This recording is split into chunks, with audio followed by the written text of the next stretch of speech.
Yan. Mga ulam ko yan. Kasi, we are not rich. Medyo rich kami, pero I'm really poor. Like, mahirap. Kasi, for today's video, marami akong kakainin.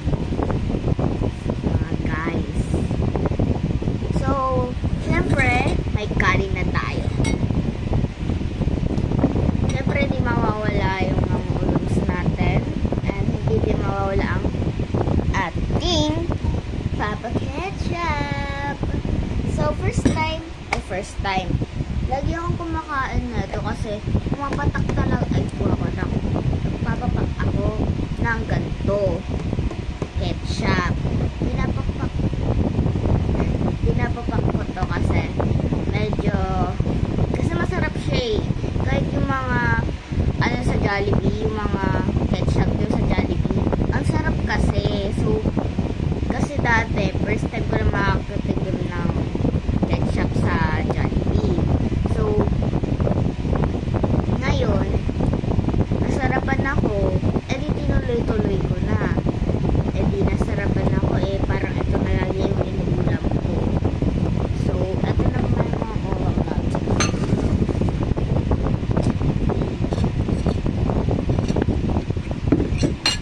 Huwag na yung sabaw kasi mamaya maano yung sabaw. Ayun siya. Ayan. Kasi, wala akong magawa. Kaya kailangan ko tong gawin kasi pang content ba? Para maging happy ako. Tsaka maging happy kayo. So, gabayan niyo ako sa lata. Kasi ginagawa ko lang to para maging maganda yung buhay namin. Hindi kami maghihirap ng buhay. Kasi kahit wala akong trabaho, kahit ano, kasi 9 years old pa lang ako, ganun. Mag-grade 5 na rin kasi ako. Naghanap din ng tatay ko ng trabaho. Si mama may trabaho na. Gabi na lang yung uuwi. Mga 11 or 10. Kasi, naghanap si mama ng trabaho. Kasi may trabaho si mama. Kasi kailangan namin ng pera.